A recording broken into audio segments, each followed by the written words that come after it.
Dear students, आपके अपने channel NTC education for all में आप सभी का स्वागत है। आज की वीडियो का हमारा टॉपिक है टेंसेस और इसमें हम पढ़ने वाले हैं प्रेजेंट टेंस के बारे में। प्रेजेंट टेंस में हम 4 प्रकार के टेंसेस पढ़ते हैं। एक होते हैं सिंपल प्रेजेंट,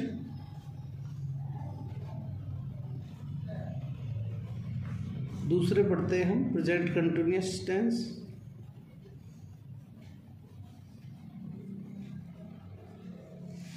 और तीसरे पढ़ते हैं हम लोग प्रेजेंट परफेक्ट टेंस। ठीक है ना, प्रेजेंट परफेक्ट टेंस। चौथे होते हैं हमारे present perfect continuous tense, present perfect continuous tense. जब हम प्रेजेंट इंडेफिनिट की बात करते हैं तो इसके जो अफर्मेटिव सेंटेंसेस होते हैं उसका रूल होता है सब्जेक्ट प्लस वर्ब की first form plus object.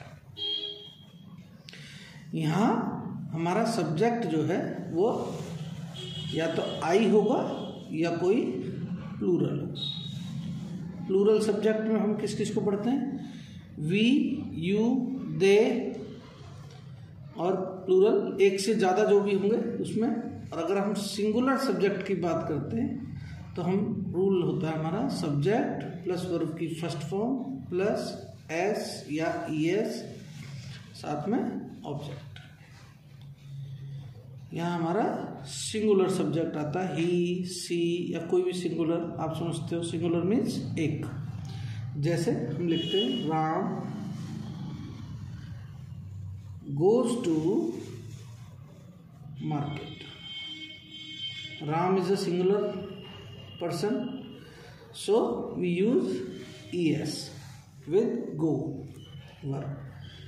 They play match. Way match खेलते हैं। यहाँ दे सब्जेक्ट जो है वो प्लूरल है, इसलिए हमने वर्ब की फर्स्ट फॉर्म का सिर्फ इस्तेमाल करा है। ठीक है बेटा। ऐसी जब निगेटिव सेंटेंस बनाते हैं इन्हीं के, तो सिंगुलर सब्जेक्ट्स में हम लोग डज नॉट का इस्तेमाल करते हैं और प्लूरल सब्जेक्ट के साथ डू नॉट का इस्तेमाल करते हैं, साथ ही साथ वर्ब की फर्स्ट फॉर्म। जैसे हम लिखेंगे Ram does not go to market. ठीक है।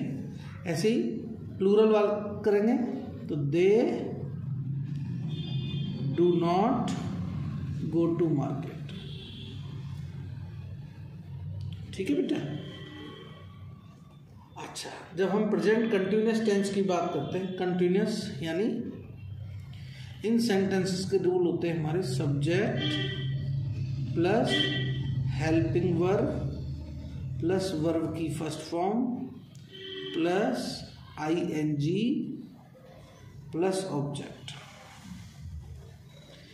यहाँ हम हेल्पिंग वर्ब देखते हैं। हेल्पिंग वर्ब प्रेजेंट कंटिन्यूअस में रहती है इज, एम और आर।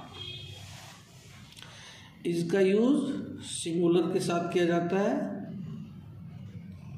एम का यूज आई के साथ किया जाता है, आर प्लूरल सब्जेक्ट्स के साथ यूज में होता है। प्लूरल हम लिखते हैं आई एम वॉचिंग टीवी। मैं टीवी देख रहा हूं। दूसरा, अगर हम ही का इस्तेमाल करें सिंगुलर सब्जेक्ट का, ही इज प्लेइंग क्रिकेट। ठीक है बेटा। सिंगुलर सब्जेक्ट के साथ इज हेल्पिंग वर्ब इस्तेमाल होती है और प्लूरल के साथ they are bathing in the Ganga. आजकल कुंभ चल रहा है ना, इसलिए सब गंगा में नहा रहे हैं, इसलिए they are bathing in the Ganga. ठीक है, आर लगाते हैं। इनके अगर हम नेगेटिव करते हैं तो इनके नेगेटिव बनाना बहुत कठिन नहीं है। I am not watching TV, सिर्फ क्या करना है, हेल्पिंग वर्ब के बाद नॉट लगा देना है, हेल्पिंग वर्ब के बाद नॉट लगा देना है। He is not playing cricket, वह क्रिकेट नहीं खेल रहा है। या they are not bathing in the Ganga, वे गंगा में नहीं नहा रहे। नेक्स्ट आ जाता है हमारा present perfect tense. Present perfect tense के लिए क्या रूल होता है, subject plus helping verb plus verb की थर्ड फॉर्म प्लस ऑब्जेक्ट। ठीक है बेटा, रहेगा। यहाँ जो हेल्पिंग वर्ब इस्तेमाल होती हैं परफेक्ट में वो हैज़ और हैव होती हैं। Has and have, has singular subject के साथ इस्तेमाल होता है और हैव का use I and plural subject के साथ होता है, प्लूरल सब्जेक्ट्स। ठीक है, जैसे he has finished his work, वह अपना काम कर चुका है। They have cleaned their room, वे अपना कमरा साफ कर चुके हैं, देयर रूम। ठीक है बेटा, ये याद रखना है।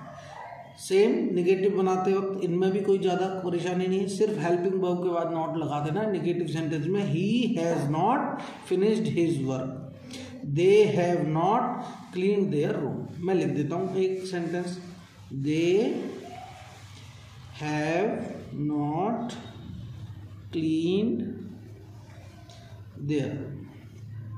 ठीक है, ये याद रखने की बातें हैं। नेक्स्ट हमारा प्रेजेंट परफेक्ट कंटिन्यूस, यानी परफेक्ट भी है और कंटिन्यूस भी है, दोनों चीज़ें आती हैं। इसका जो रूल होता है उसमें हम सब्जेक्ट प्लस हैज़ या हैव बीन ये हेल्पिंग वर्ब लगाते हैं, प्लस वर्ब की फर्स्ट फॉर्म और आईएनजी प्लस ऑब्जेक्ट। अच्छा, इसमें ध्यान रखने की बात एक और है कि इसमें टाइम ऐड हो जाता है। सिंस या फॉर लगा के हम लोग टाइम ऐड कर देते हैं। ठीक है बेटा, यानी इसमें वर्क जो है परफेक्शन की ओर भी जा रहा है और अभी कंटिन्यू है, दोनों चीज़ों का ध्यान रखते हैं। तो हम कैसे करेंगे sentence, he has been playing for 2 hours, वह 2 घंटे से खेल रहा है। ठीक है, I have been watching TV since 2 o'clock, 2 PM लिख दो, क्लॉक 2 o'clock लिख दो, एक ही बात है। हम डिस्क्राइब कर लेते हैं इसे। सिंस का यूज जो होता है पॉइंट ऑफ द टाइम को डिस्क्राइब करता है, जैसे 2 PM है ना, या सिंस 2 जनवरी, सिंस 1997 है ना, या सिंस मंडे, सिंस मॉर्निंग है ना। इस प्रकार के जो होते हैं इनमें टाइम के पॉइंट ऑफ द टाइम दिया जाता है, सिंस का प्रयोग करते हैं। फॉर को यूज करते हैं period of the time describe करने के लिए। 2 hours, 2 days, 2 weeks, ठीक है, 5 months, 5 years, ओके, इन सब चीज़ों में इसका इस्तेमाल करते हैं। बाकी कोई भी प्रॉब्लम रहेगी हम नेक्स्ट वीडियोज़ में देखेंगे। Thank you.